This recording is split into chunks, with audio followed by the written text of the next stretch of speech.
Yo, salut à tous, c'est Locan et bienvenue dans ce vlog numéro 5 à Montréal. Aujourd'hui, on va faire essentiellement le quartier du village olympique avec le jardin botanique et pas mal de petits trucs autour. En vrai, c'est totalement freestyle aujourd'hui, je sais juste que je veux partir dans cette zone-là. Je sais juste que je veux voir le jardin botanique et le grand parc qu'il y a autour. Et ensuite, tout le reste, ça va être réellement freestyle. Il fait super beau aujourd'hui à Montréal, comme vous le voyez derrière moi. C'est pour ça que les lunettes de soleil sont à nouveau de sortie et ça c'est très très cool. Si vous débarquez sur ce vlog, il fait partie d'une série plus globale de tout mon séjour à Montréal sur une semaine. Donc c'est des vidéos voyages réellement prévues pour partager avec les personnes qui sont déjà abonnées à cette chaîne qui est essentiellement technologique, high-tech, etc. avec un superbe petit moteur qui démarre devant moi. La journée commence donc par aller boire un petit café et manger un petit bout, puis prendre la station de métro que vous avez sûrement vu dans la vidéo d'hier, qui va m'amener directement, la ligne verte, qui va m'amener directement au parc là-bas. Truc très malin, ici les lignes n'ont pas des numéros ou des lettres, c'est des couleurs. Ce qui est très bien, d'un point de vue UI, UX, c'est vraiment super malin parce que ça veut juste dire que quand tu utilises une ligne, la ligne, peu importe où tu la vois, elle est de la couleur du nom de la ligne. Alors que chez nous, par exemple, si on a une ligne 2 ou une ligne C, et bien en fait, si on met pas des 2 et des C partout le long de la ligne, on ne sait pas de quelle ligne de métro on parle. Là, c'est en fonction des couleurs. Et pour le coup, ça c'est vraiment super malin parce qu'à n'importe quel instant où on regarde un plan, on sait de quelle ligne de métro on parle et on sait se repérer très facilement. Et alors toujours pareil, quand je regarde dans Google Maps où prendre mon petit déj, il me propose le Café Castel qui se trouve juste ici, au pied du Best Western Ville-Marie Hôtel et Suites. Moi, mon hôtel est là, celui avec les drapeaux. Je vous laisse des petits plans un peu sympas comme ça pour vous montrer à quoi ressemble la ville. C'est grand, mais c'est pas si délirant non plus.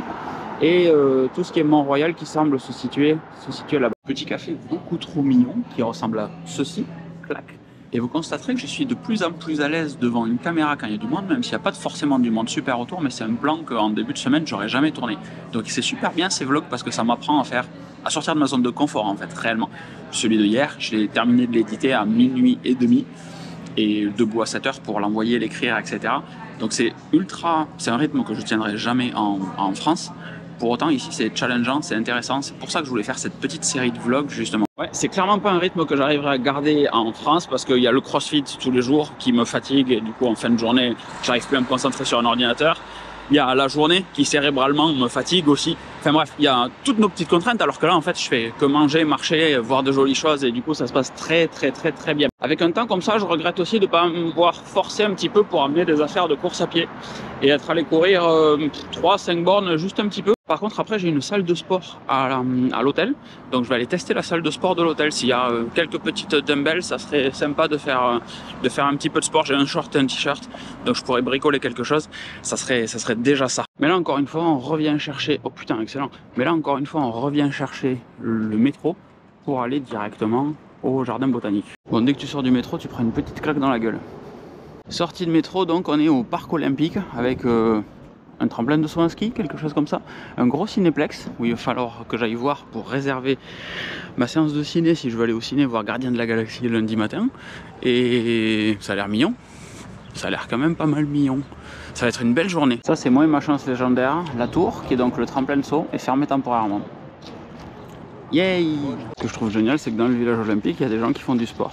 Alors, des petites talons-fesses en mode canard pour remonter, etc. C'est super cool. Bon, je vais faire un petit tour sur Google parce que cette tour, qui ressemble très fortement à un tremplin de saut à ski, hein, vraiment, n'atterrit sur rien. Alors que ça aurait pu être réaménagé, tout ça, pas de problème.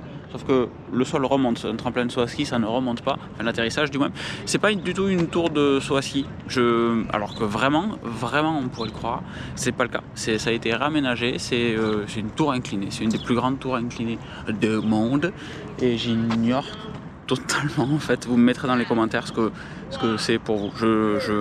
Il y a un bassin de grenouilles, sinon si vous cherchez, là il peut y avoir un bassin de grenouilles. Mais la tour, non, je suis un petit peu paumé, vraiment. Ça aurait été tellement sexy si c'était un tremplin de saut à ski. Vu d'ici, ça a un petit peu plus de gueule. Alors je viens de foutre un coup sur Google et en fait, ça n'a rien à voir avec un tremplin de saut à ski. C'est en cours de rénovation pour être utilisé par des entreprises maintenant. Donc ça va sûrement être des bureaux.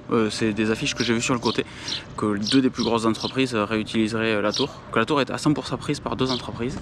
Donc peut-être que la verrière qu'il y a sur le côté, c'est tout simplement des fenêtres pour des bureaux. Je trouve ça chelou parce que le rail là, vraiment, on dirait un début de tremplin de saut à ski.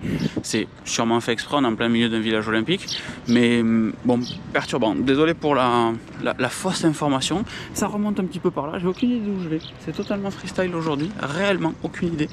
Et balade au soleil, c'est vraiment cool, avec des gens qui courent et tout. J'aurais vraiment dû prendre les pompes. Les infrastructures, encore une fois, bon, toujours pareil, village olympique, parler d'infrastructures exceptionnelles pour une ville dans un village olympique, c'est quand même le minimum, mais très sympa, très sympa. 5, 4, 3, 2, 1, le pantatérane et on remonte. On s'entend en écho. Très écho. Ça tente. Derrière moi, il y a des modules d'entraînement un petit peu partout, c'est très cool, et quand on prend un petit peu de hauteur, on comprend un petit peu mieux la totalité du village en fait. Là-bas le stade, il y en a un autre là-bas. Trop cool. Et là on va traverser la route et on va aller au jardin botanique qui est de l'autre côté. Vous voyez ça comme un très grand rectangle. Et il y a le village olympique là.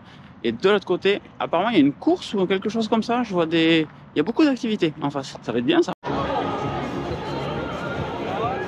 C'est génial, il suffit que je parle de course à pied depuis ce matin pour que comme par hasard, il y ait une compète de course à pied. Alors ça semble pas être une compète, plus un événement sympa.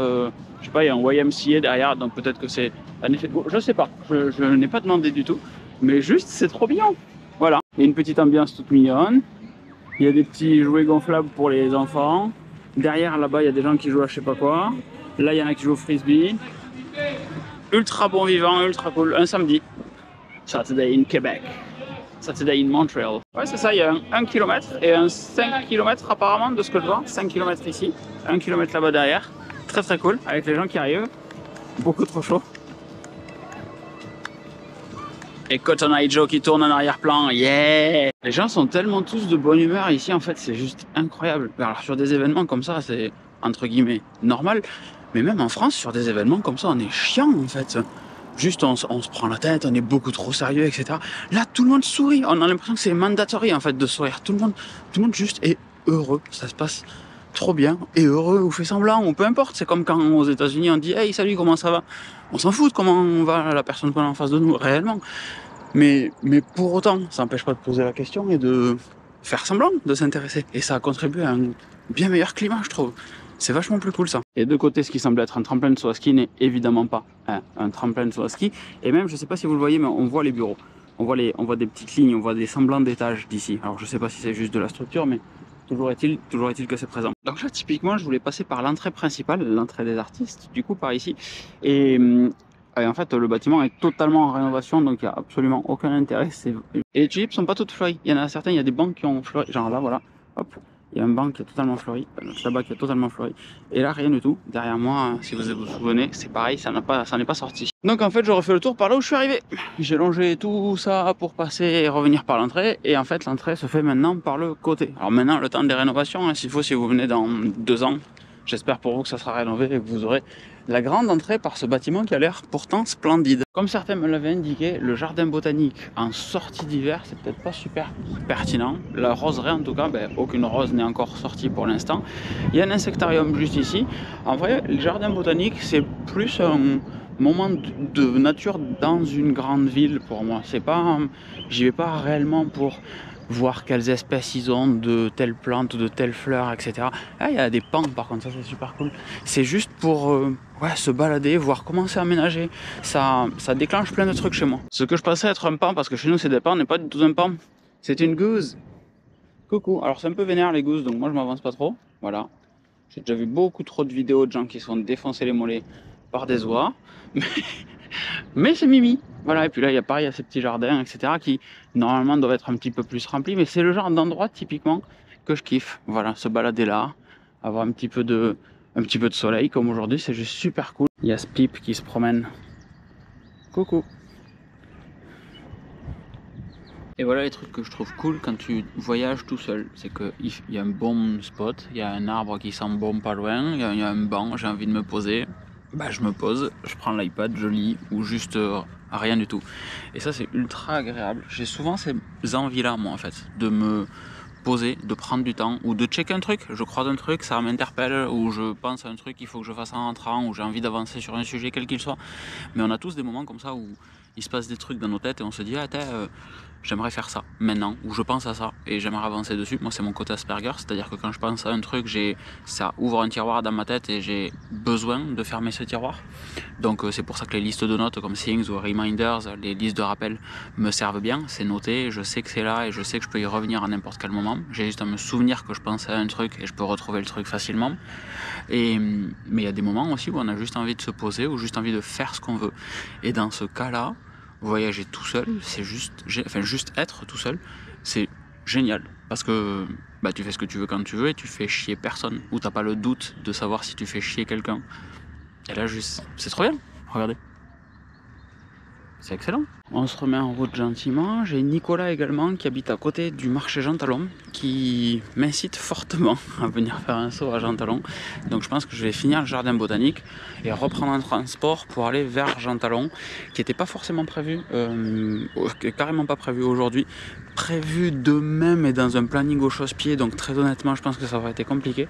C'est effectivement peut-être le bon jour pour y aller aujourd'hui. Après je suis désolé mais la quantité de détails dans Apple Maps ça permet tellement facilement de se repérer, voir où c'est qu'il y a des arbres, où c'est qu'il y a des trucs cool, etc. Je suppose que vous ne voyez rien, mais genre il y a tous les arbres quoi. Si je clique en 3D c'est bluffant, c'est bluffant.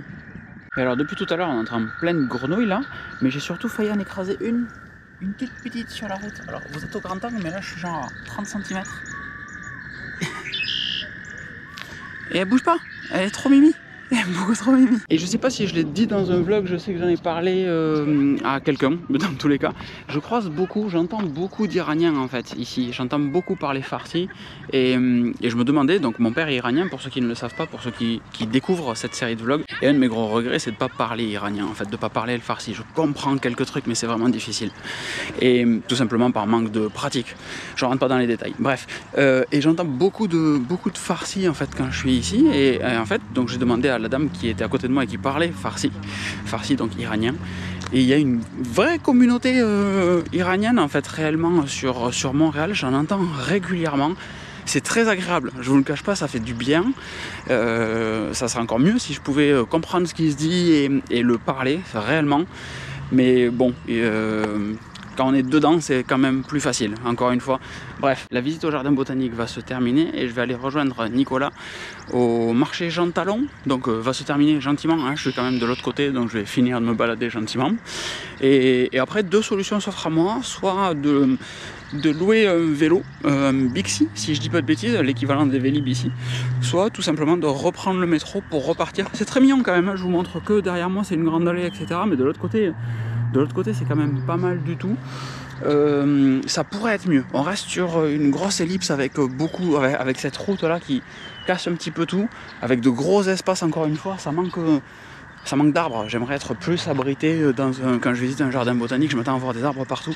En Écosse c'était incroyable pour ça, j'avais vraiment adoré. Après il faut peut-être le temps que l'été revienne, que ça je pense que c'est un bassin avec de l'eau vu comment c'est corrodé, le temps que ça se réinstalle, etc. Mais c'est ultra agréable. Je vais peut-être passer de l'autre côté parce que sûrement que en fait je suis sur la route alors que là je suis sur un trottoir. Avec ce magnifique temps bleu, nous voici au marché Jean Talon et on retrouve Nicolas ici qui va servir de guide pour la partie Jean Talon et le repas, etc. C'est les moments où moi je délègue totalement ce genre de truc, mais ça fait tellement plaisir qu'il fasse beau comme ça. Attention madame, ça fait tellement plaisir qu'il fasse beau comme ça.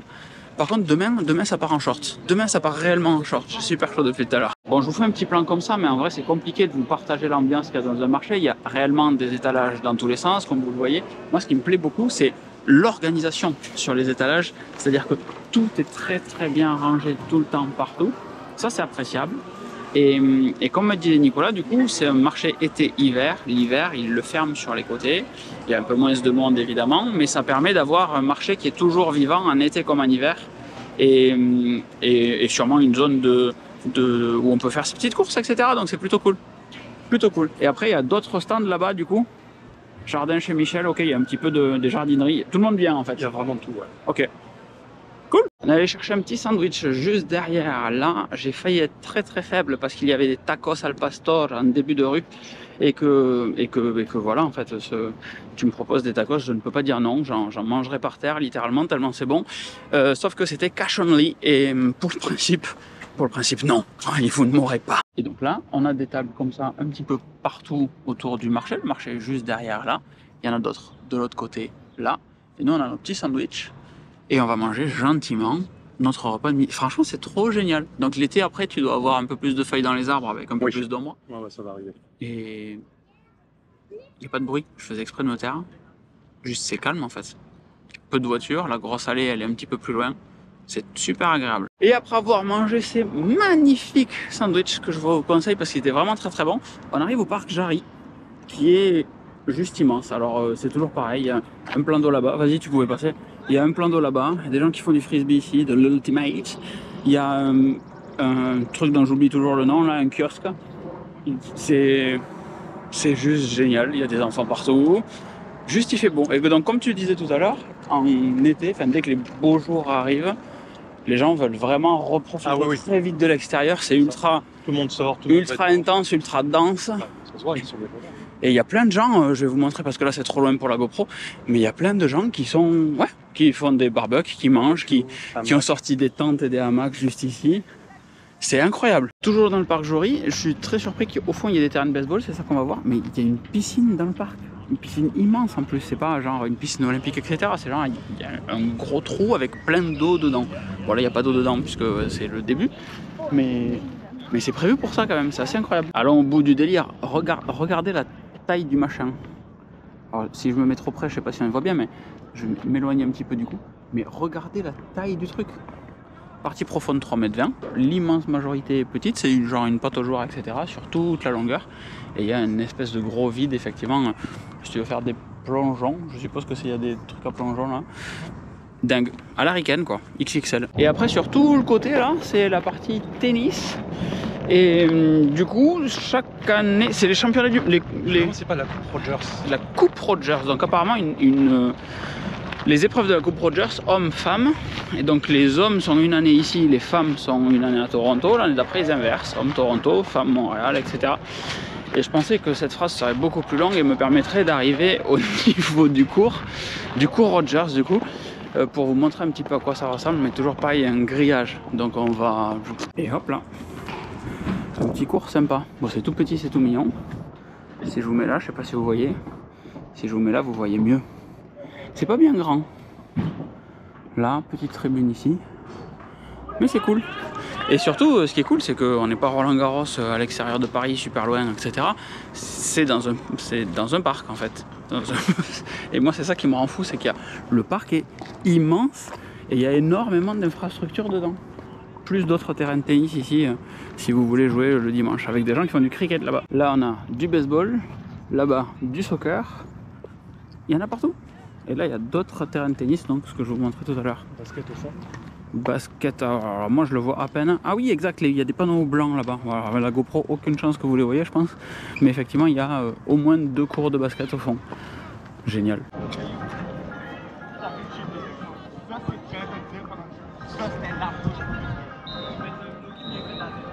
Truc que je trouve incroyable, on vient de se faire un petit passage dans 2 ruelles et là on est dans une école et en fait les écoles restent ouvertes, ça évite, genre je suppose, moi, mon interprétation c'est que ça évite qu'il y ait de l'infrastructure qui se perde et qui serve à rien, donc les gens peuvent aller sur les bancs qui sont là-bas, peuvent jouer au basket ici ou juste utiliser un raccourci d'une ruelle à une rue principale comme on est en train de faire nous là. Et ouais, encore une fois, c'est juste une bonne idée. Et voilà, on arrive sur la fin de journée, 16h34. J'ai laissé Nicolas, ou Nicolas m'a laissé, enfin on s'est laissé avec Nicolas à la station de métro un petit peu plus tôt. Je rentre à l'hôtel faire une sieste parce que je suis vraiment défoncé de cette nuit, d'avoir fini la vidéo à minuit et demi, d'être levé à 7h pour faire l'article, etc. Donc, sieste. Puis peut-être traiter un petit peu le début de la vidéo du jour, celle que vous êtes donc en train de regarder. Puis sortir pour aller manger, aller boire un verre et manger. Voilà, vous connaissez tout, mais là ça a été une journée un petit peu marathon, j'ai fait beaucoup de choses, bien plus de choses que je pensais.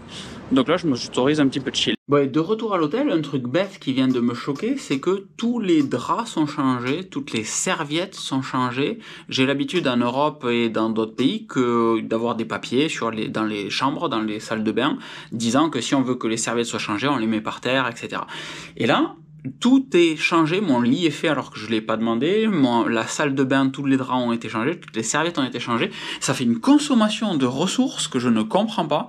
Et c'est marrant parce que c'était traditionnel, en fait, ça a toujours fonctionné comme ça dans les hôtels, on a toujours changé les serviettes à chaque fois que la personne qui est dans la chambre s'en va, durant la journée, mais ça fait quelques années, je dirais 3 à 5 ans, qu'on fait attention, entre guillemets, en Europe, en France en particulier, dans d'autres pays aussi, hein. Je me souviens à Copenhague, à Oslo, etc., c'est très en place tout ça, à Dublin, etc., enfin dans toutes les grandes villes européennes, et là, non, en fait, et du coup, ça choque. Je reviens à ce que je disais il y a quelques temps dans le vlog numéro 1, numéro 2, sur la capacité d'adaptation du corps. Donc là, c'était les filles en jupe avec le froid. Et là, c'est réellement moi avec le fait de changer des serviettes. C'était normal, ça ne l'est plus. On a eu une éducation vis-à-vis de ça. Maintenant, c'est à nouveau choquant. C'est comme fumer dans des lieux publics, par exemple. C'est quelque chose qui semble bizarre aujourd'hui parce qu'on n'a plus l'habitude de le faire, dans le bon sens du terme. Là, c'est pareil. Et c'est un plan beaucoup trop long, 1 minute 30 juste pour ça, c'est dommage. Bon les loulous, je suis désolé, mais ce vlog il va finir un petit peu à l'arrache. Il est 17h46, je vais sortir boire un verre et manger, et j'ai juste la flemme de sortir avec la GoPro juste pour vous faire la conclusion dans la rue. Donc je vous fais la conclusion dans la chambre d'hôtel, parce que de la même manière que quand j'étais chez Clément l'autre jour, j'avais pas envie de lui mettre la caméra dans la tronche, ben là j'ai pas envie d'avoir la caméra tout le temps avec moi ce soir. Donc je vous souhaite juste une excellente fin de journée au moment où vous regardez cette vidéo. N'hésitez pas à me dire dans les commentaires si vous avez kiffé ou pas kiffé, et si cette vidéo vous a plu, elle fait partie d'une playlist Canada que je vous encourage à regarder. Je reviens à Toulouse lundi en fin de journée, donc il me reste 2 jours. Demain où on va pas mal marcher, faire le Mont-Royal, etc. Et lundi où je pense qu'il n'y aura juste pas de vlog parce que ça sera le jour où je rentre à la maison et que l'immense majorité des trucs sont fermés ici tout simplement. Je vous fais des grosses bises et je vous donne rendez-vous demain soir pour la dernière vidéo normalement déjà. Ça passe tellement vite. Des bisous, ciao ciao.